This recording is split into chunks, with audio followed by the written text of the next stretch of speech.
ಎಲ್ಲರೂ ಒಟ್ಟಾಗಿ ಒಂದಾಗಿ ಪಕ್ಷ ಸಂಘಟನೆಗಾಗಿ ಪಕ್ಷಕ್ಕಾಗಿ ದುಡಿಯೋದಾದ್ರೆ ದುಡೀರಿ, ಇಲ್ಲದೇ ಇದ್ರೆ ಬೇರೆ ದಾರಿ ನೋಡ್ಕೊಳ್ಳಿ ಅಂತ ರಾಜ್ಯ ಬಿಜೆಪಿ ಉಸ್ತುವಾರಿ ರಾಧಾ ಮೋಹನ್ ದಾಸ್ ಅಗರ್ವಾಲ್ ಹೇಳಿರೋದು ಯಾಕೆ?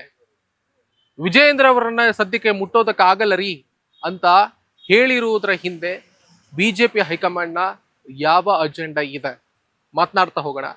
ನಮಸ್ಕಾರ, ಸುಮನ್ ಟಿವಿ ಕನ್ನಡಕ್ಕೆ ಸ್ವಾಗತ. ನಾನು ಶ್ರೀರಾಜ್ ಬುಟ್ವಾಡಿ.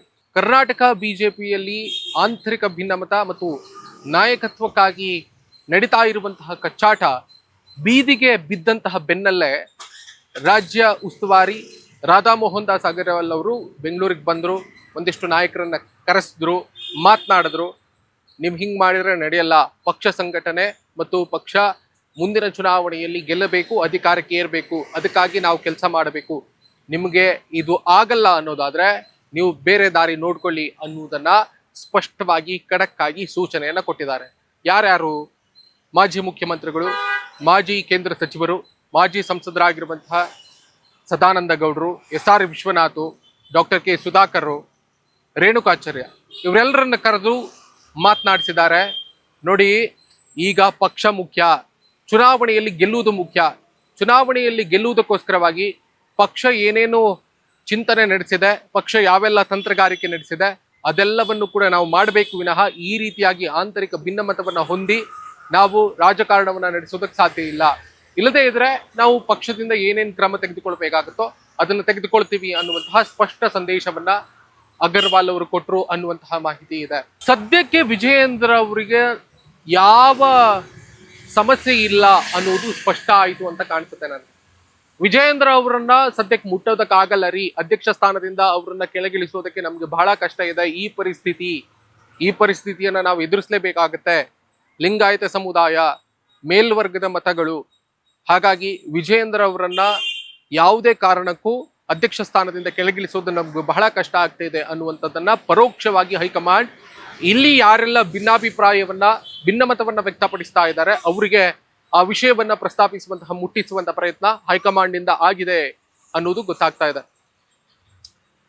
ಪಕ್ಷ ಈ ಒಂದು ನಿರ್ಧಾರಕ್ಕೆ ಬಂದಿರೋದು, ಈ ರೀತಿಯಾಗಿ ಒಂದಿಷ್ಟು ಜನರಿಗೆ ಖಡಕ್ಕಾಗಿ ಸೂಚನೆಯನ್ನು ಕೊಟ್ಟಿರೋದನ್ನ ಮೇಲ್ನೋಟಕ್ಕೆ ನಾವು ಗಮನಿಸಿದ್ರೆ, ಅಥವಾ ಸಾರ್ವಜನಿಕ ವಲಯ ಯಾವ ರೀತಿಯಾಗಿ ಅದನ್ನ ಅರ್ಥ ಮಾಡಿಕೊಳ್ಳುತ್ತೆ ಅಂತಂದ್ರೆ, ಬಿಜೆಪಿ ಇಷ್ಟು ಮಟ್ಟಿಗೆ ಶಿಸ್ತನ್ನ ಪಾಲಿಸ್ತಾ ಇದೆ, ಒಂದು ಶಿಸ್ತು ಕ್ರಮವನ್ನ ತೆಗೆದುಕೊಳ್ಳುವಂತಹ ದೃಷ್ಟಿಯಲ್ಲಿ ಈ ರೀತಿಯ ಸೂಚನೆಯನ್ನ ಹೈಕಮಾಂಡ್ ನಿಂದ ಕೊಡಲಾಗಿದೆ ಅನ್ನೋದನ್ನ ಮಾತ್ರ ಅರ್ಥ ಮಾಡಿಕೊಳ್ಳಬಹುದು. ಆದ್ರೆ ಅದಲ್ಲ ಅನ್ನೋದು ಇಲ್ಲಿ ಮುಖ್ಯವಾಗಿ ಗೊತ್ತಾಗುತ್ತೆ.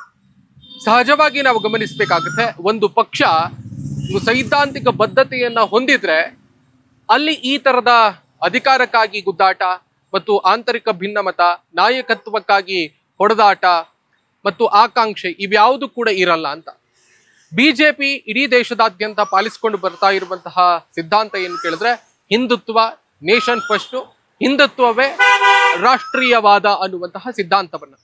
ಆದ್ರೆ ರಾಜ್ಯ ಬಿಜೆಪಿಯಲ್ಲಿ ಅದು ಅಷ್ಟರ ಮಟ್ಟಿಗೆ ಅನುಷ್ಠಾನಕ್ಕೆ ಬರ್ತಾ ಇಲ್ಲ ಅನ್ನೋದು ಬಿಜೆಪಿಯ ಹೈಕಮಾಂಡ್ನ ನಾಯಕರಿಗೆ ಎಲ್ರಿಗೂ ಕೂಡ ಬಹಳ ಸ್ಪಷ್ಟವಾಗಿ ಗೊತ್ತಿದೆ. ಅದು ಯಡಿಯೂರಪ್ಪನವರ ಕಾಲಘಟ್ಟದಿಂದಲೂ ಕೂಡ ಅಷ್ಟಾಗಿ ಅದು ಅನುಷ್ಠಾನದಲ್ಲಿ ಇರಲಿಲ್ಲ. ಅದೇ ಕಾರಣಕ್ಕೋಸ್ಕರವಾಗಿ ಯಡಿಯೂರಪ್ಪನವರ ರಾಜಕಾರಣವನ್ನ ಮತ್ತು ಯಡಿಯೂರಪ್ಪನವರ ರಾಜ್ಯದ ಮೇಲೆ ಇರುವಂತಹ ಪ್ರಭಾವವನ್ನ ಕುಗ್ಗಿಸುವಂತ ಪ್ರಯತ್ನ ಅಲ್ಲಿಂದಲೂ ಕೂಡ ನಡೀತಾ ಬಂತು. ಈಗ ಅವರ ಮಗ ವಿಜಯೇಂದ್ರ ಅವರಿಗೆ ಆ ತರದ ಒಂದು ಪ್ರಯತ್ನ ನಡೀತಾ ಇದೆ, ಬಿಜೆಪಿಯ ಅವರ ಪಕ್ಷದಿಂದಲೇ, ಬಿಜೆಪಿಯ ನಾಯಕರಿಂದಲೇ ಅನ್ನೋದು ಇಲ್ಲಿ ಮುಖ್ಯವಾಗಿ ನಾವು ಅದನ್ನ ಅರ್ಥ ಮಾಡಿಕೊಳ್ಬೇಕಾಗತ್ತೆ.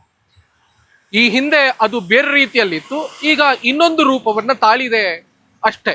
ಅದೇನ್ ಬೇರೆ ಬಹಳ ದೊಡ್ಡ ಮಟ್ಟದಲ್ಲಿ ಬದಲಾಗಿ ಹೋಗಿಲ್ಲ. ಒಂದು ವಂಶ ಪಾರಂಪರ್ಯ ರಾಜಕಾರಣದ ದ್ವಂದ್ವ ಅಥವಾ ಅಧಿಕಾರ, ನಮ್ಗೆ ಸಿದ್ಧಾಂತಕ್ಕಿಂತ ನಮ್ಗೆ ಹುದ್ದೆ ಬೇಕು, ಅಧಿಕಾರ ಬೇಕು, ಪ್ರಭಾವ ಬೇಕು, ಆ ಒಂದು ದೃಷ್ಟಿಯಲ್ಲಿ ಇಲ್ಲಿನ ನಾಯಕರೆಲ್ಲರೂ ಕೂಡ ಮುಖ್ಯವಾಗಿ ಕೆಲಸ ಮಾಡ್ತಾ ಇದ್ದಾರೆ ವಿನಃ ನಮ್ಮ ಸಿದ್ಧಾಂತ ಏನಿದೆ ಹಿಂದುತ್ವ ರಾಜಕಾರಣ ಅದನ್ನ ಪಾಲಿಸ್ತಾ ಇಲ್ಲ ಯಾರು ಅನ್ನೋದು ಹೈಕಮಾಂಡ್ಗೆ ಸ್ಪಷ್ಟವಾಗಿ ಅರಿವಾಗಿದೆ. ಹಾಗಾಗಿ ಈ ರೀತಿಯಾಗಿ ನಿರಂತರವಾಗಿ ಬಿಜೆಪಿಯ ನಾಯಕರ ಮೇಲೆ ಅಸಮಾಧಾನವನ್ನ ಬಿಜೆಪಿಯ ಹೈಕಮಾಂಡ್ ತೋರ್ತಾನೆ ಬಂದಿದೆ, ರಾಜ್ಯ ಬಿಜೆಪಿಯ ನಾಯಕರ ಮೇಲೆ. ಈ ಹಿಂದೆ RSS ನ ವಿಷಯಕ್ಕೆ ಸಂಬಂಧಪಟ್ಟ ಹಾಗೆ ಬಹಳ ದೊಡ್ಡ ಪಥಸಂಚಲನಕ್ಕೆ ಅನುಮತಿ ಸಿಗಬೇಕು ಅನ್ನುವಂತ ದೃಷ್ಟಿಯಲ್ಲಿ RSS ಕೂಡ ಬಂದು ನೀವೇನು ಮಾತನಾಡೋದಕ್ಕೆ ಬೇಕಾಗಿಲ್ಲ, RSS ನ ವಿಷಯಕ್ಕೆ ಸಂಬಂಧಪಟ್ಟ ಹಾಗೆ RSS ನ ಮುಖಂಡರು ಅದನ್ನ ಸಮರ್ಥಿಸಿಕೊಳ್ತಾರೆ, ನೀವೇನೇನೋ ಲೂಸ್ ಟಾಕ್ ಮಾಡಿ ಅದನ್ನೆಲ್ಲ ಕೆಡ್ಸೋದ್ ಬೇಕಾಗಿಲ್ಲ ಅನ್ನುವಂಥ ದೃಷ್ಟಿಯಲ್ಲಿ ಎಲ್ಲ ಬಿಜೆಪಿ ಮುಖಂಡರಿಗೆ ಯಾವುದೇ ಮಾಧ್ಯಮದ ಚರ್ಚೆಗಳಿಗೆ ಹೋಗೋದು ಬೇಕಾಗಿಲ್ಲ, ಡಿಬೇಟಿಗೆ ಹೋಗುವಂತಹದ ಅವಶ್ಯಕತೆ ಇಲ್ಲ. ನಮ್ಮ ಸಂಘದ ವಿಷಯ ನಮ್ಗೆ ಬಿಟ್ಟುಬಿಡಿ, ನೀವು ಅದ್ರ ಬಗ್ಗೆ ತಕಾರ ಎತ್ತೋದು ಬೇಡ ಅನ್ನುವುದನ್ನ ಸ್ಪಷ್ಟವಾಗಿ ಹೇಳಿಬಿಟ್ರು ರಾಷ್ಟ್ರೀಯ ಸ್ವಯಂ ಸೇವಕ ಸಂಘದ ಮುಖಂಡರು. ಬಿಜೆಪಿಯ ನಾಯಕರೆಲ್ಲರೂ ಕೂಡ ಇಲ್ಲಿ ಯಾರೆಲ್ಲ ಬೊಬ್ಬೆ ಹೊಡಿತಾ ಇದ್ರು ಅವರೆಲ್ಲರೂ ಕೂಡ ಬಾಯಿಗೆ ಜಿಪ್ ಹಾಕೊಂಡ್ರು, ಸುಮ್ಮನೆ ಇದ್ರು. ಈಗ ಆ ವಿಷಯ ಒಂದ್ ಸ್ವಲ್ಪ ಮರೆಗೆ ಹೋಯ್ತು, ಬೇರೆ ಬೇರೆ ರೀತಿಯಲ್ಲಿ ರಿಜಿಸ್ಟರ್ ಆಗ್ಬೇಕು ಅದು ಇದು ಅಂತ ಎಲ್ಲ ಚರ್ಚೆಗಳಿದೆ. ಬಿಜೆಪಿಯ ಮುಖಂಡರು ಅಷ್ಟಾಗಿ ಮಾತನಾಡ್ತಿಲ್ಲ, ಸಂಘಟನೆ ಅವರು ಇವರು ಒಂದಿಷ್ಟು ಮಾತನಾಡ್ತಾ ಇದ್ದಾರೆ ಹೊರತು ಬೇರೆ ಯಾರು ಕೂಡ ಬಹಳ ದೊಡ್ಡ ಮಟ್ಟದಲ್ಲಿ ಮಾತನಾಡ್ತಾ ಇಲ್ಲ.